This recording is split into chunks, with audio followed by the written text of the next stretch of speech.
amiga, que muito antes de estarmos aqui presentes, preparou esse ambiente para que a gente pudesse estar aqui reunido, para que a gente pudesse aqui encontrar um momento em que a gente vai deixar as nossas vicissitudes, os nossos afazeres, as nossas dificuldades um pouquinho do lado de fora, a fim de que a gente possa oferecer um espaço em nossa mente para receber essas inspirações que vêm do alto, para receber essa boa energia que os nossos irmãos espirituais vão nos favorecer, vão nos fortalecer, vão nos ajudar a encontrar no nosso íntimo, lá no nosso coraçãozinho, as respostas das dificuldades pelas quais nós estamos passando, a ajuda necessária para vencer essas dificuldades.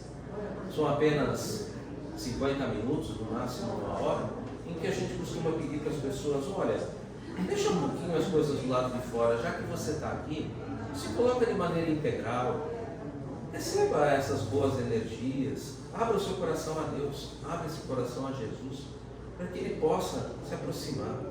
Ele mesmo disse, né, Jesus, onde dois ou mais ali estiverem, eu lá estarei. E Ele certamente está conosco aqui, nos amparando, nos assistindo, com toda a sua equipe de ajudantes, trabalhadores espirituais que nos favorecem. E assim, agradecidos a toda essa equipe espiritual, vamos dar como iniciados os nossos trabalhos da tarde de hoje, no estudo do Evangelho de Jesus, à luz da doutrina espírita, com a prece que o próprio Mestre Jesus nos ensinou. Pai nosso que estais nos céus, santificado seja o vosso nome, venha a nós o vosso reino, seja feita a vossa vontade, assim na terra como nos céus. O pão nosso de cada dia nos dai hoje. Perdoe as nossas dívidas, assim como nós perdoamos os nossos devedores. E não nos introduzas na tentação, mas livra-nos, Senhor, de todo mal, que assim seja. Graças a Deus, graças ao Mestre Jesus. Meu irmão Charles, que os bons espíritos possam nos inspirar, porque a gente tem uma excelente palestra. Muito obrigado. Valiosíssimos para o nosso crescimento, para a nossa evolução e para a nossa iluminação espiritual. E como também foi dito aqui, o motivo principal pelo qual nos reunimos nesses poucos minutos é refletir. Refletir sobre o nosso dia a dia, refletir sobre aquilo que nós fazemos e aquilo que nós precisamos fazer. Então vamos começar hoje um pouquinho também o capítulo, fazendo algumas reflexões. Pensem comigo, num conflito, em uma disputa, existe algum vencedor? Alguém sai vitorioso de um conflito? Vamos trazer mais material para isso. Em uma escola, dois jovens brigando, dois jovens em desavença, qual o resultado disso? Nós temos um vencedor ou nós temos dois machucados, dois suspensos ou talvez dois expulsos? No mercado de trabalho, colegas que não se gostam, que acabam por se boicotar, o que nós temos? Algum deles crescendo? Não. Nós temos dois estagnados e muitas vezes dois demitidos. Na família, famílias que brigam entre si, qual o resultado disso? Uma família destruída, uma família desestruturada. Se nós olharmos para casais com discussões sem fim, qual que é o fim que eles conseguem? O fim de um relacionamento. Vamos para a religião, olha para o passado, olha para o presente, quantos conflitos religiosos sem nenhum vencedor, xiitas e sunitas, judeus e muçulmanos, faixa de Gaza e tantas outras que a gente viu ao longo da evolução da humanidade acontecer por conta de religião. Tem algum vencedor nessas disputas? Todos, sem exceção, são perdedores. Agora vamos mudar essa reflexão. Vocês já ouviram aquela expressão? Uma voz verdadeiramente mansa consegue aquilo que nenhum grito alcança. Então pensa naquela pessoa tranquila, serena, pacífica, educada, cordial, gentil, que pede um favor para você e que você atende de bom grado. E que você tenha certeza e sente que aquela pessoa faria o mesmo por você. Nesta situação se estabelece uma relação entre eles, onde todos ganham, todos saem vitoriosos. O que eu quero concluir com essas pequenas reflexões? O conflito a desavença, ela traz problemas, e os problemas trazem tristeza. Ao passo que a mansuetude, a paz, a cordialidade, ela traz vitórias e ela traz consigo a felicidade. Por isso Jesus, no capítulo que tem o nome de uma das bem-aventuranças, disse: bem-aventurados aqueles que são brandos e pacíficos, porque felizes são aqueles que vivem em paz. E vamos avançar nas nossas reflexões. Será que nós, não precisam responder, mas respondam para si, será que nós somos verdadeiramente mansos e pacíficos? Quando alguém faz alguma coisa que te incomoda, você não fica irritado? O marido deixou pela enésima vez a tampa do vaso sanitário aberta e você, no xixi da madrugada, quase caiu dentro. Você não fica bravo com seu marido? Lá em casa, minha esposa resolveu a situação. De madrugada, pelo menos, eu e meu filho precisamos de xixi sentado. Tá ali? Não mentir, assim não corremos o risco de deixar a tampa levantada. E o marido, por sua vez, quando a esposa desce do carro, abre a porta com tudo e acerta o pilar. Será que ele não fica bravo, não fica irritado e revoltado? Ou quando os nossos filhos fazem aquela zona dentro de casa, a gente não perde a paciência e manda aos gritos que eles arrumem a bagunça que eles fizeram? Quando alguém nos xinga no trânsito, será que a gente não retribui? Ou pelo menos pensa ou deseja o mal para aquela pessoa? O que eu quero que vocês pensem a respeito disso? Nós podemos até ter atitudes mansas, atitudes pacíficas, mas quando nós ficamos irritados, quando ficamos nervosos, impacientes e afins, aí nós percebemos que nós ainda não somos verdadeiramente mansos e pacíficos. Então a questão, o cerne aqui é: como é que a gente pode mudar? E mais, como é que a gente pode fazer isso vivendo num mundo que ainda tem mais mal que bem? Vamos entender primeiro esse momento que a gente está vivendo. Nós estamos num momento de transição planetária, onde o planeta Terra está deixando de ser um mundo de provas e expiações para passar a ser um mundo de regeneração. Estamos nessa transição. E nessa transição é normal e mesmo natural as turbulências que nós estamos vivendo. Justamente porque nós estamos num conflito de gerações. A geração mais velha, que ainda está com aquelas paixões materialistas, ainda tem muita violência presente, muita desigualdade social, muito orgulho, muita vaidade, muito egoísmo, com uma geração mais nova, que já é formada por espíritos que estão vindo já para construir um novo mundo, já é formado por crianças mais inteligentes, mais criativas, com o sintoma, o sentimento de justiça inato. Esse choque de geração causa uma turbulência.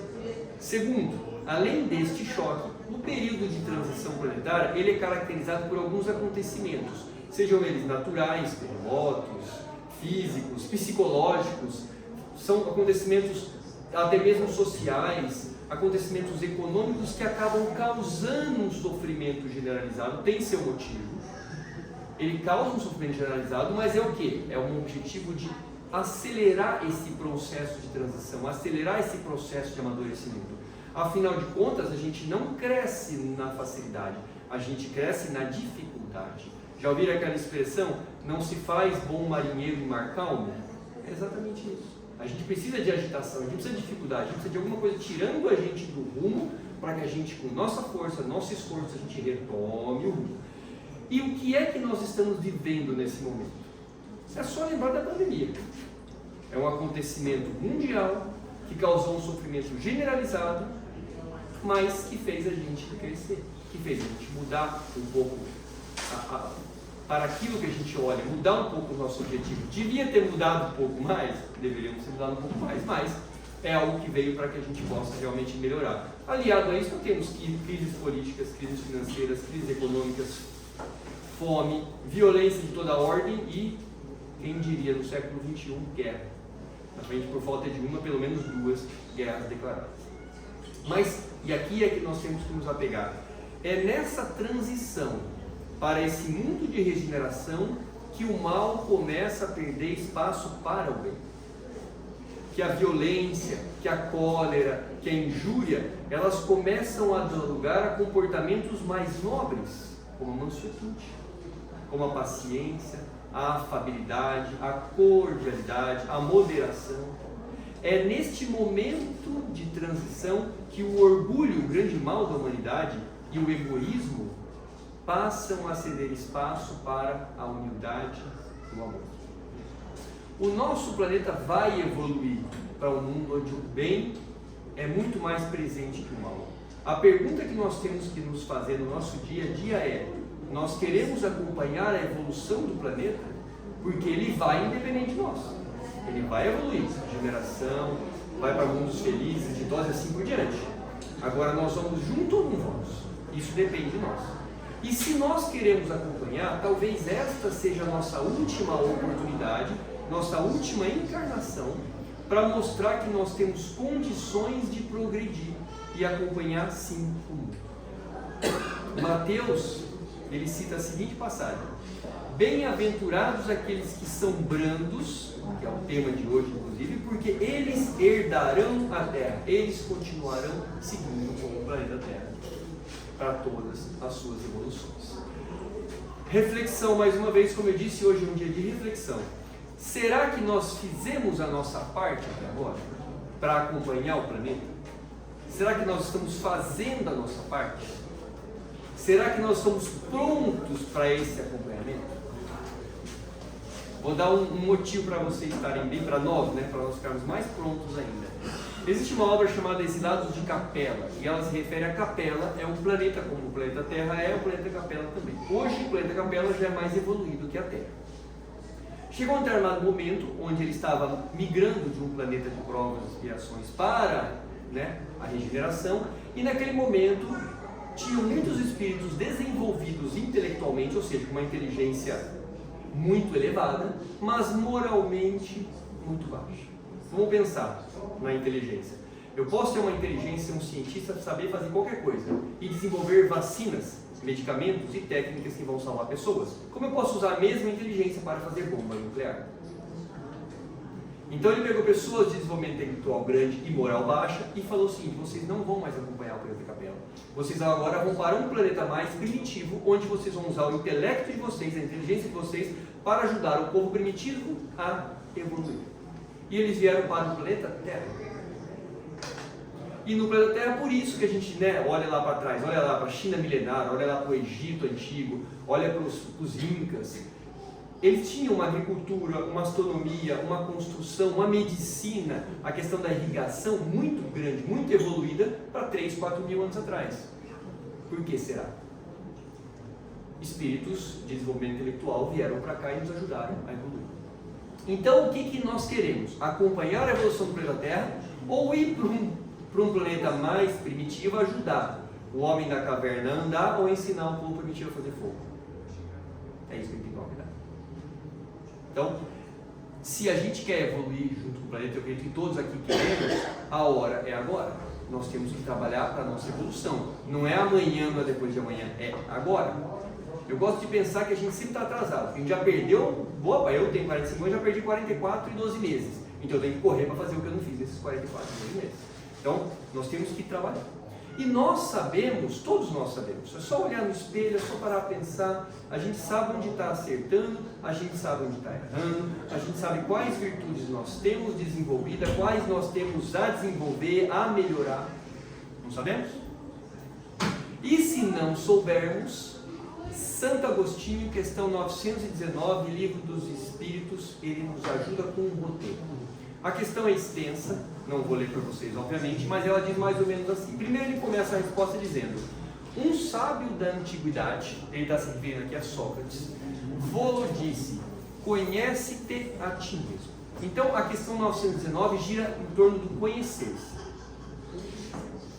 Ele diz que depois dos seus afazeres do dia, depois que você trabalhou, estudou, fez suas atividades, quando você chega em casa, toma seu banho, conversa com sua esposa, com seu marido, brinca com seus filhos, janta, põe eles para dormir. Na hora que chega naquele momento que agora é só você, que é o momento de dormir geralmente. Naquele momento, Ele fala, revisite o seu dia. Vai lá, na hora que você acordar, acorde 5h30 da manhã. Então às 5h30 da manhã você abriu o olho. Então vai lá, volta nesse momento. Do primeiro bom dia que você deu, do primeiro ato que você praticou, do primeiro pensamento que você teve, até aquele momento que você está refletindo, o que você fez? E se questione, se você foi um bom pai, se você foi um bom filho, se você foi um bom irmão, se você foi um bom marido, uma boa esposa, se você foi um cidadão que cumpriu todas as suas obrigações, se você como funcionário foi um bom funcionário, se você como chefe foi um bom chefe, se você por um acaso fez algo durante o dia que se outra pessoa fizesse ou deixasse de fazer, você recriminaria? Ou se você fez algo que você tem vergonha de inclusive admitir para você? Isso, quando você faz, permite que você enxergue onde você está errando e onde você está acertando. E mais, permite que você saiba onde precisa melhorar. E aí Deus é tão benevolente e tão sábio ao mesmo tempo, que Ele te dá mais um dia, mais 24 horas. Ele te dá mais uma página em branco do seu livro da vida no dia seguinte para você reescrever a sua história de uma forma diferente. Então você no dia seguinte tem que trabalhar para mudar isso.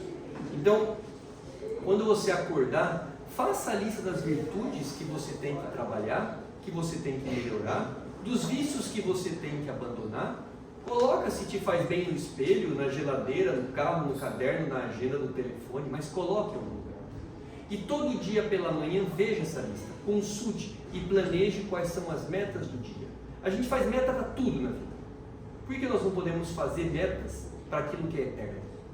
Planejar uma viagem, ela começa e acaba. Planejar um trabalho, ele começa e tem fim. Planejar a compra de uma casa é só para essa vida. Agora planejar a melhora do espírito é para a eternidade. Então vamos direcionar também esse trabalho de metas para o nosso espírito melhorar. E vamos também, usando técnicas corporativas, começar pelas aquelas que são menores, pelas pequenas coisas, para que você veja o sucesso, porque o sucesso vai te motivar. E a cordialidade, por exemplo, a cortesia, ela é a menor das caridades. E podemos começar por ela. Hoje eu decidi que eu farei pelo menos uma gentileza para uma pessoa. Quem mora em condomínio, a oportunidade está do outro lado da porta. É segurar o elevador com o vizinho, é ajudar a carregar a sacola, é um bom dia, uma boa tarde, uma boa noite, como vai, tudo bem? Posso ajudar? Hoje eu decidi que serei brando e evitarei brigas, discussões. Trabalho é perfeito para isso. Então hoje eu vou ter mais calma com o meu chefe, com os meus subordinados. Hoje eu vou ter mais paciência e vou ouvir mais antes de criticar. Hoje, quando eu atender um cliente, eu vou respirar fundo, eu vou conter os meus ímpetos. Eu estou exercitando. E a família? Quantos exercícios nós não temos na família? Porque a nossa família é perfeita para nós. Para os um pouquinho mais antigos, a nossa família não é a família doriana, todo mundo sorri naquele café da manhã, todo mundo está bem, não tem problema. A família perfeita para nós é a nossa, porque ela nos traz aquilo que nós precisamos para crescer, para evoluir, para aprender e para desenvolver. Assim, nós precisamos também nos doar para ela. Terminou o seu dia, vamos refletir e vamos fazer o balanço de Santo Agostinho novamente. O que é que eu consegui praticar da minha lista de metas? Onde eu falhei? É importante ver os erros. Onde eu acertei mais ou menos, ou poderia ter feito melhor? E o principal, onde eu acertei? Porque, volto a dizer, os nossos acertos são motivação para novos dias. Ah, mas e se a gente conclui que eu não acertei em nada? Eu errei tudo, errei até mais do que no dia anterior. Perfeito! Porque o reconhecimento disso já é sinal de evolução. Ninguém admite que errou se não estiver começando a desenvolver a humildade. Ninguém percebe os seus erros se não estiver se afastando do grande mal da humanidade, que é o orgulho. E, gente, é prática. É só lembrar de atleta de ponta de preferência. O que faz eles evoluírem? O que faz eles se destacarem? É a prática diária, diuturna, exercício sem descanso. Essa é a nossa vida. A gente não veio para o planeta Terra para descansar. Já ouvi algumas expressões assim: ah, não deixa, para a próxima vida eu resolvo. Ou não, fica tranquilo, tem eternidade pela frente. Tem, mas o trem está indo. Os nossos entes queridos estão no trem. o nosso planeta está indo junto com o trem. A gente não quer ficar nesse trem também? A gente não quer acompanhar? Então a hora é agora. E aí, com exercício, com trabalho, com empenho, a virtude que a gente quer desenvolver, ela começa a se instalar dentro de nós, até que ela se torna orgânica. O que é uma virtude orgânica? É aquela que, uma vez fazendo parte de nós, nós nunca mais perdemos. Tem pessoas que falam, não, eu sou paciente, desenvolvi a paciência. Tem dias que eu perco a paciência. Bom, quando alguém fala para você, eu perdi a paciência, é porque ela nunca teve paciência. Porque se desenvolveu, não perde mais. Isso me faz lembrar Gandhi. Aliás, Gandhi vai ser o grande tema aqui do capítulo da exposição de hoje. Em determinado momento, um repórter chegou para ele e falou assim, Gandhi, escuta, você perdoa qualquer ofensa que me causam? Não, eu não perdoo. O senhor não perdoa? Não, não perdoo. Como assim? Se o Gandhi não perdoa, então eu não preciso perdoar. Por que o senhor não perdoa, Gandhi? Eu não perdoo porque eu não me sinto ofendido.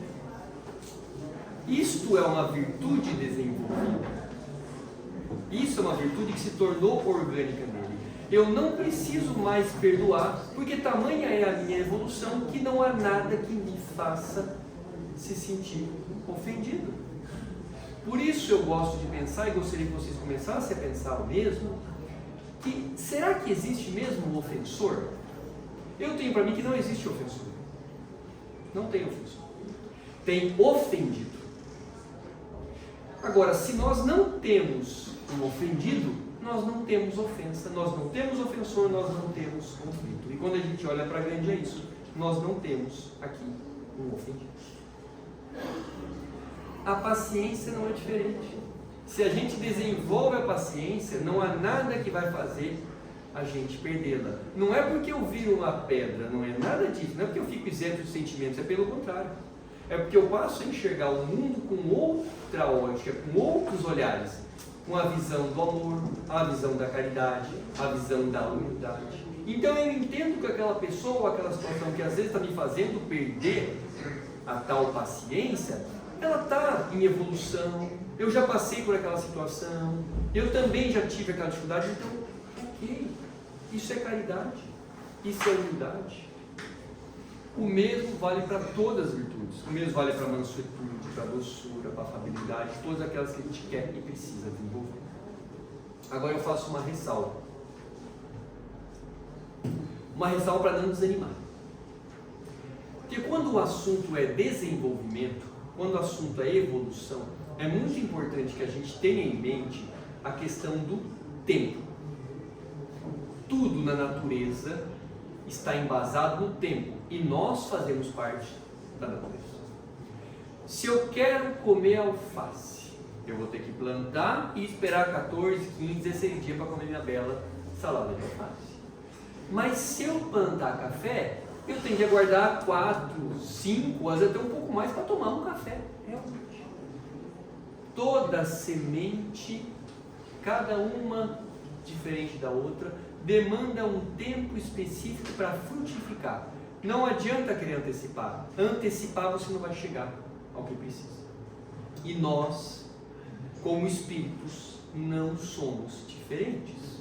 Ninguém sai da categoria de espíritos inferiores e num pulo, num salto, se torna um espírito puro. Há um tempo de maturidade, há um tempo para amadurecer, um tempo necessário para o aprendizado. E durante esse tempo, e ainda bem que ele existe, é preciso muito trabalho. E o progresso é lento. E por que é importante saber disso? Porque nós somos imediatistas. Nós queremos o resultado já. Eu decido um negócio de manhã, eu planejo na hora do almoço, eu quero no final do dia daquele negócio. E se eu não consigo? Eu desanimo. Então a minha ressalva é: luta diariamente, reflete, não está evoluindo, luta diariamente, reflete, não está evoluindo, calma, não desanima. É preciso mais tempo, é preciso mais exercício, é preciso mais trabalho. Por isso que eu falo, olhe para as coisas pequenas, porque as coisas pequenas você consegue perceber uma pequena mudança, mas as coisas grandes você não percebe do dia para a noite. Leva anos, leva décadas, às vezes leva a vida toda. Então, tempo. Quando fala de tempo e resultado, eu gosto muito de citar dieta, mais precisamente emagrecer. Quantas dietas milagrosas para você perder os seus sonhados quilos em poucos dias, semanas ou meses, a gente não recebe de oferta diuturnamente nas redes sociais e em qualquer lugar que a gente vai. São várias. Agora, elas adiantam? Às vezes você vê um resultado rápido, sim, só que não dura. Pouco tempo depois volta e pior, volta muito pior daqui do que aquilo que você está. Quando a gente olha para o emagrecimento realmente para que ele seja feito efetivo, a gente tem que olhar para o seguinte: eu tenho que mudar a minha consciência em relação ao alimento. Eu tenho que mudar a minha postura em relação à comida e em relação à minha vida. Eu tenho que me reeducar alimentarmente. Eu tenho que acrescentar exercícios físicos no meu dia a dia. E tudo isso demanda tempo. Mas o resultado vem. E é um resultado consistente, um resultado saudável e um resultado que vai perdurar para todo o sempre. O que nós precisamos em todas as etapas da nossa vida, em todas as áreas da nossa vida, família, emprego, lazer, pessoal, nós precisamos ter paciência. E saber que o tempo não é o vilão, o tempo é o aliado. E aliás, é ou não é a paciência uma das virtudes que mais nós precisamos desenvolver? Imagina quantos problemas de ansiedade nós não evitaríamos? Quantos conflitos não deixariam de existir se nós tivéssemos paciência? Bom, em relação à brandura e à mansuetude, que dão aqui título ao capítulo, nós costumamos confundi-la, muitas vezes, com fraqueza, com hesitação e com insegurança. Emmanuel, na obra Livro Escrínio de Luz, tem um capítulo que ele chama de mansos de coração e ele define bem essa situação. Ele diz: quando Jesus proclamou a felicidade dos mansos de coração, não se propunha de certo exaltar a ociosidade, a hesitação e a fraqueza. O mestre desejava destacar as almas equilibradas, os homens compreensivos e as criaturas de boa vontade, que, alcançando o valor do tempo, sabem plantar o bem e esperar-lhe a colheita, sem desespero e sem violência. Olha a questão do tempo e da paciência aqui na passagem de hoje. Mas o que ele está trazendo para nós? Você não se torna um espírito manso porque você ignora a violência que está ao seu redor. Não é por isso. Você não se torna um espírito manso porque você se afasta da violência, ou diz sim senhor e amém para tudo, com a intenção de evitar o conflito. Você se torna um espírito manso, um espírito pacífico, quando você compreende que isso não é sinônimo de passividade, que isso não é sinônimo de inércia. Você se torna um espírito manso e pacífico quando você compreende que é preciso muita maturidade, muita atitude, muita coragem, muita moral para você contornar um ato de violência e mitigar ou até mesmo evitar o conflito.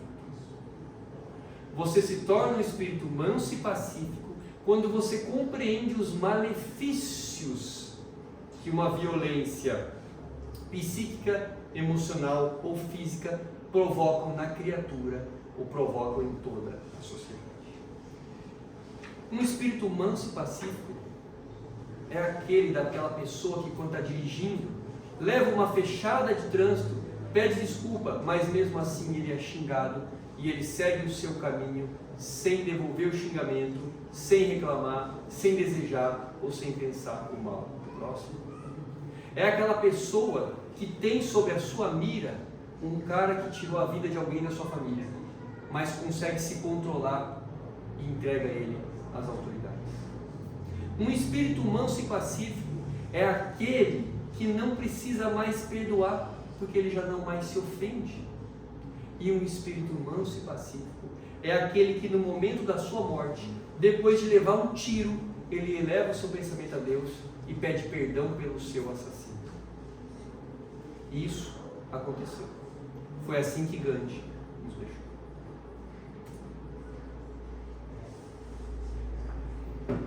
Richard, nós ainda não somos Gandhi. Eu sei disso, eu pelo menos não sou e estou muito longe de ser. Então, como é que eu posso me tornar manso e pacífico na minha condição atual e no mundo que nós vivemos, que você já disse no início que era bem turbulento? O nosso respeito ao próximo, os nossos sorrisos, as nossas boas ações, as nossas boas palavras, bom dia, boa tarde, boa noite, tudo bem, como vai, perdão, me desculpa, posso te ajudar, precisa de alguma coisa? Estas nossas boas ações, o modo como nós falamos, o modo como nós agimos, expressa a nossa mansidão. E é o melhor dos exercícios nesse processo de nos tornarmos mais pacíficos. Então experimentem sorrir sempre. Aliás, gente, para que ficar gastando dinheiro com botox, ácido hialurônico, cirurgia plástica, se sorrir cura ruga? É muito mais barato, ainda faz amizade. Experimentem cumprimentar quem cruzar o seu caminho. Bom dia, boa tarde, boa noite, tudo bem? Como vai? Posso ajudar? Precisa de ajuda? Quer ajuda para atravessar a rua? Vocês vão se pegar cumprimentando até poste. Ok, está tudo bem. Quem está ao redor, vendo você sorrindo, vai ser contagiado. Experimenta admitir as próprias falhas. Isso não é fraqueza, é coragem. Experimentem desculpar-se, pedir desculpa por algo. Experimentem perdoar. Experimentem não desejar ou pensar o mal de alguém. Experimentem ajudar aquelas pessoas que mais necessitam. Esse é o nosso caminho. Esse é o caminho para que nós possamos nos tornar bem-aventurados por ser brandos e por ser pacíficos. Bom, até aqui tudo bem? Ao mesmo tempo que Jesus fala da doçura, da moderação, da mansuetude, da cordialidade uma lei, ele condena todo e qualquer ato de ofensa, violência, cólera. E ele traz aqui nas instruções do Espírito desse capítulo diretamente o que é que tem que ser evitado. Tem um trechinho que fala assim, está em Mateus capítulo 5: aprendestes o que foi dito aos antigos, não matarás, e aquele que matar merecerá ser réu no juízo final. Mas eu vos digo que qualquer um que se encolerizar contra o seu irmão merecerá ser réu no juízo. Que aquele que disser ao seu irmão raca é uma expressão que significava tolo, idiota, vil, merecerá ser réu no conselho. E aquele que disser és louco merecerá ser condenado ao fogo do inferno. O que lhe chama a atenção nesta passagem aqui? Jesus está condenando o assassinato. Perfeito, ok, nós também o fazemos. Mas ele está equiparando o assassinato à cólera e à ofensa. Ele faz isso porque ambos, tanto o assassinar, mas o assassinato é muito pior que a cólera e que a ofensa, que xingar alguém. Ok, é pior na sua materialidade. Mas é, tanto um quanto o outro, um ato contra o próximo. E sendo um ato contra o próximo, é um ato contrário à lei de amor e caridade. E qual que é a lei que deve reger a humanidade? Qual que é a lei que deve estar presente no nosso dia a dia? É justamente essa lei. É a lei do amor, é a lei da caridade que deve regular as nossas relações. Então o assassinato, a ofensa, a cólera e toda e qualquer violência ferem essa lei. E por conta disso, elas têm que ser condenadas, elas têm que ser banidas. Falando em violência, vocês acham que o mundo hoje está mais violento do que antes? Sejam sinceros. Mais violento? Sim, não? Estamos divididos. Não vou dar a verdade, mas vou dar a minha opinião. Eu acho que não. Eu acho que não está mais violento. A questão é, a facilidade dos meios de comunicação, né? Aliás, hoje não precisam nem dos meios de comunicação, né? Hoje as próprias redes sociais se tornaram esses meios. Então a facilidade que tem de se transmitir notícias e aquele gosto do ser humano por consumir notícias com cunho de violência, de problema, de dificuldade, acaba sendo mais elevado. Então que notícia vende mais? Só notícias ruins, então ela circula. mais, tá? Hoje de manhã eu fiz um teste, peguei o jornal, dei uma olhada nele lá, e não é diferente. 10% do jornal que eu vi falava sobre futebol, basicamente, e algum esporte ou outro ele citava. 10% falava sobre algumas informações úteis, como o clima, como o trânsito, como previsão para a próxima semana e assim por diante.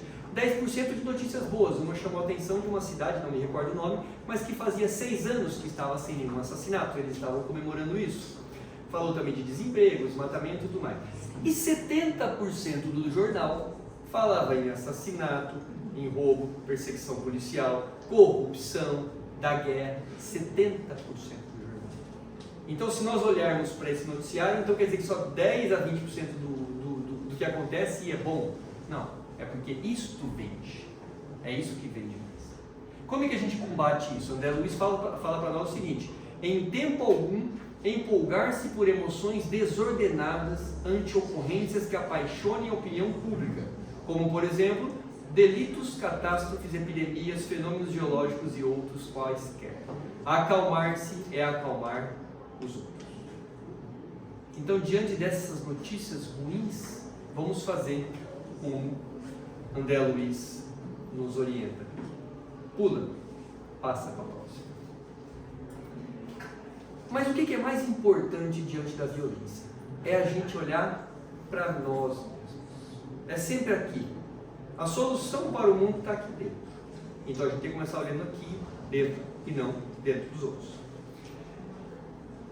Vamos lá. As nossas atitudes. Nós costumamos achar que não somos violentos porque nós não agredimos ninguém, nós não batemos ninguém. Pergunto: será que não agredir, não bater, não machucar fisicamente ninguém nos tira da categoria de violentos? As palavras ríspidas e a forma ríspida e descortês com que nós nos referimos a alguém, será que isso não é violência? Os pensamentos negativos, os desejos de mal que nós temos para o próximo, será que não é violência? A violência, senhores, ela não se resume a atos físicos. Sarcasmo, menosprezo, ironia, embate, rejeição, tudo isso são atos violentos. E muitas vezes são mais cruéis do que atos físicos. Sabe por quê? Porque atos físicos se curam com antisséptico, com band-aid, com pomada, com atadura. Mas atos da natureza de um assédio, por exemplo, de um bullying, de uma discriminação, não tem cura. E se tem, há muito custo. Então, quando nós somos irônicos ao falar com uma pessoa, nós estamos sendo violentos. Quando somos ríspidos no trato com o próximo, estamos sendo violentos. Como nós desejamos o mal para alguém, ainda que em pensamento, ainda que não passe pela cabeça do próximo, nós estamos sendo violentos. E sabe o que mais chama a atenção nisso tudo?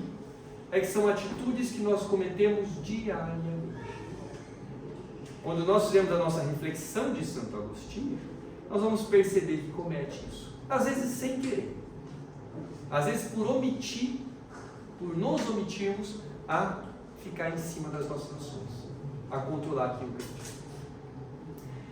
Sobre violência, o já saudoso Divaldo Franco, que nos deixou no dia 13, se não me engano, ele faz um alerta. A violência é uma doença da alma e deve ser tratada na alma, tanto do ponto de vista espiritual, quanto de natureza psíquica. E para esta violência urbana, que se transformou em uma guerra não declarada, a única solução é a educação. Qual que é o antídoto para a violência? Aldo disse para nós aqui, é a educação. E nós sabemos também as ferramentas que nós temos para nos educar. Sócrates disse: conhece-te a ti mesmo. Santo Agostinho, citamos umas 4 vezes hoje, na questão 919 do Livro do Espírito, disse: conhece-te a ti mesmo, citando Sócrates. E quando assim o fizermos, nós saberemos onde estamos acertando, mas também onde estamos errando. E aí vem a segunda ferramenta, que é a reforma. Quando você encontra algo que precisa ser alterado, você precisa reformá-la. e é o que nós trazemos muito nas palestras espíritas, falamos muito de reforma íntima. É eu fazer dentro de mim, é eu implantar a paz, primeiro aqui no meu coração e depois na mente. Tem um escritor que chama Richard Simonetti. Ele nem é um escritor espírita, mas ele tem uma passagem que é sensacional, que ele diz assim: quando a contenção da violência deixar de ser um problema policial e se transformar em questão de disciplina do próprio indivíduo, ó, quando a gente está em cima das nossas atitudes, quando a paz for produto não da imposição das leis humanas, ou seja, a gente hoje tem um mundo mais ou menos pacífico porque tem leis. A gente sabe que não pode matar, não pode roubar, não pode agredir porque tem lei. Se não tivesse lei, será que todos observariam isso? Mas, deixar de ser imposto das leis humanas, mas da observação coletiva das leis divinas, que são eternas e imutáveis, então nós viveremos num mundo melhor. Olha a dica, olha que simples. Mais uma história de Gandhi. Gandhi estava andando pelas ruas, um soldado chegou à frente dele e, sem nada falar, nada perguntar, deu um soco. Gandhi, sempre muito franzino, foi ao chão. Gandhi levantou, tirou a poeira, totalmente sereno, se posicionou na frente do soldado de novo. O soldado, inconformado com aquilo, outro soco, mais uma vez Gandhi foi ao chão. E mais uma vez Gandhi levantou de forma serena e também se pôs de frente ao soldado. O soldado, inconformado com aquilo, mas como assim? Que isso? Quem te ensinou assim a ser tão covarde? E Gandhi, com toda a serenidade: foi este homem que está pendurado no seu pescoço na cruz. E ele disse aquilo com uma força magnética e espiritual tão grande que aquele soldado foi ao chão de tanto chorar. Imagina a cena: um cristão estava com um crucifixo, um cristão com Jesus pendurado no pescoço, batendo em um homem que não reage.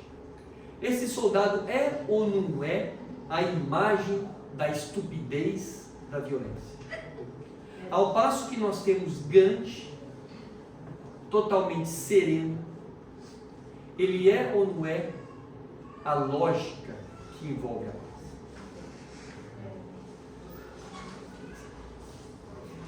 Mesmo que nós ainda não tenhamos a maturidade, o desenvolvimento e a evolução do Gandhi, compete a nós sempre, diante de situações como essa, diante da violência, diante de tudo aquilo que pode gerar um conflito, fazer aquilo que a gente repete também nas palestras espíritas sempre: orai e vigiai. Vamos orar sempre pedindo a Deus para que Ele nos tire, nos livre de atos de violência. Mas acaso eles aconteçam, vamos vigiar as nossas atitudes para que a gente não entre no mesmo padrão daquela pessoa violenta, para que a gente consiga se manter sereno, calmo, para a gente consiga manter. É aquela velha história: quando um não quer, os dois não querem. É simples assim. Ele fala sobre a cólera também, Kardec, nesse capítulo, na Instrução dos Espíritos. Dá uma olhadinha no tempo. A cólera, resumindo aqui, porque o tempo está correndo, é a raiva, é aquele ser esquentado, sabe, o esquentadinho, que quando tem algum problema já quebra tudo que está na frente dele, aquela pessoa que é demitida, tem um ato de fúria, vai para cima do chefe e bate no chefe, ou aquela pessoa que numa discussão de trânsito acaba por agredir o próximo, ou até mesmo tirar a vida do outro. Isso é a cólera. É um sentimento que tem atitudes rudes, atitudes grosseiras, e na maioria das vezes é fruto do orgulho ferido. A cólera está muito ligada ao nosso orgulho. Emmanuel fala sobre a cólera, que é uma tempestade magnética no mundo da alma, e qualquer palavra que arremessamos no momento da cólera é semelhante a um raio fulminatório que ninguém sabe onde vai cair. Mas o que é mais importante a respeito da cólera, a respeito do sentimento colérico? Embora ela seja uma questão antifraterna, uma questão de violência, uma questão contra o próximo, tem uma vítima que não é o próximo. A principal vítima da cólera é o colérico, é a pessoa que sofre com esse sentimento. Porque nós não somos espíritos construídos para odiar. Nós não fomos construídos para nos magoarmos, para ficarmos magoados. Nós somos construídos para a fraternidade, nós somos construídos para o amor.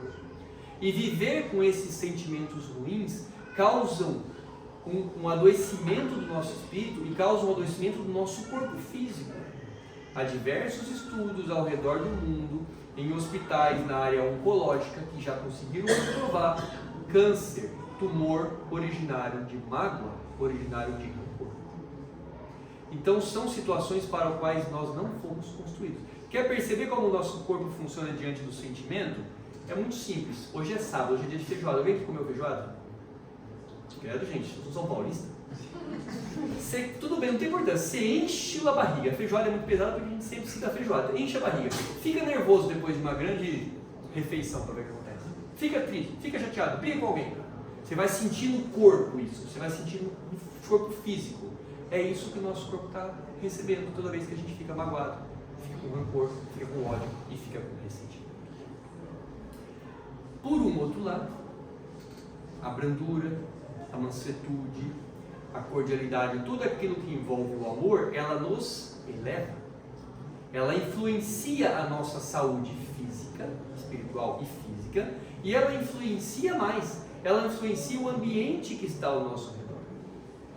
Sabe aquele ambiente que você às vezes está trabalhando 10, 12, 14 horas seguidas, mas está com pessoas que você gosta, pessoas que estão em sintonia, que está funcionando tudo muito bem, aquilo passa que vocês nem percebem. Agora, sabe aquele ambiente que você entra e que tem inveja, tem ódio, tem rancor, tem mágoa? Você não consegue ficar 30 minutos, gente. Você não se sente bem.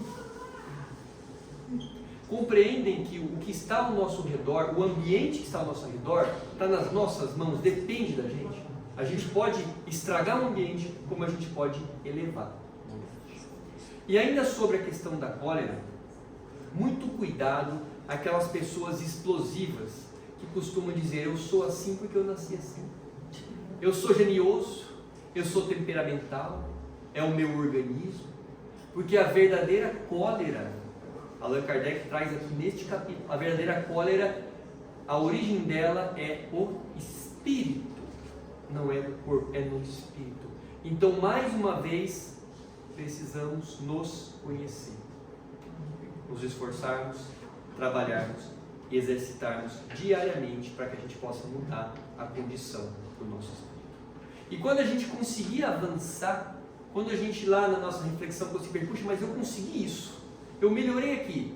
Allan Kardec fala para nós, é muito interessante, não está nesse capítulo, é no capítulo 5, mas ele fala assim: quando vos atinge um motivo de inquietação ou de contrariedade, esforçai-vos para superá-lo, e quando chegardes a dominar os ímpetos da impaciência, da cólera ou do desespero, dizei-vos com justa satisfação: eu fui o mais forte.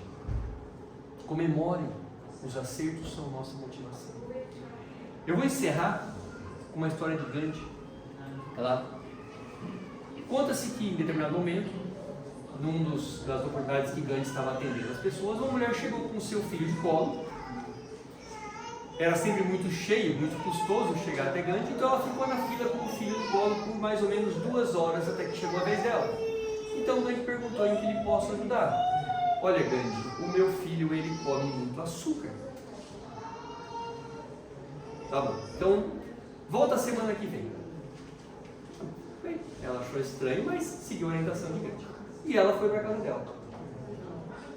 Uma semana depois ela voltou, de novo aquela multidão, de novo ela na fila, mais uma vez, 2 horas até chegar aqui. Quando chegou na frente dele: Gandhi, você lembra de mim? Estive aqui semana passada, você mandou eu voltar agora. Lembro sim. Então, menino, para de comer açúcar. Como assim? Só isso? Só isso. Mas por que você não disse na semana passada, fez eu voltar uma semana depois, pegar mais uma fila de 2 horas, para falar para ele parar de comer açúcar? Por que não disse todo dia? Porque naquela oportunidade eu comia muito açúcar também. E eu precisei de 1 semana para parar de comer. Olha isso.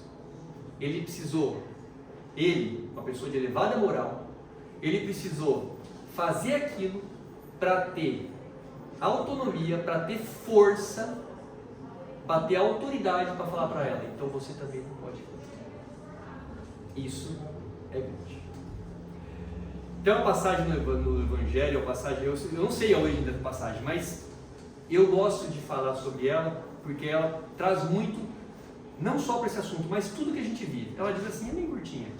O Evangelho é lição de amor para todas as criaturas. No entanto, insistimos em querer aplicá-la aos outros. Aí está o... Quer dizer, o Evangelho está aqui. Usem. Não, eu não tenho que usar. A mudança está em nós. E prometo que é a última vez que eu cito Gandhi, mas ele falava, seja a mudança que você quer no mundo. Como é que a gente muda o mundo? O mundo não vai mudar enquanto a gente está esperando. A gente muda o nosso interior, o nosso mundo. Quem está ao nosso redor percebe que a gente está melhorando e se contagia com isso. E a gente muda a nossa família, a gente muda o nosso apartamento, o nosso andar, a gente muda o nosso condomínio, nossa cidade, nosso estado, nosso país, aí a gente muda o mundo. Então sejamos aquilo que a gente quer ver no mundo. Muito obrigado, gente.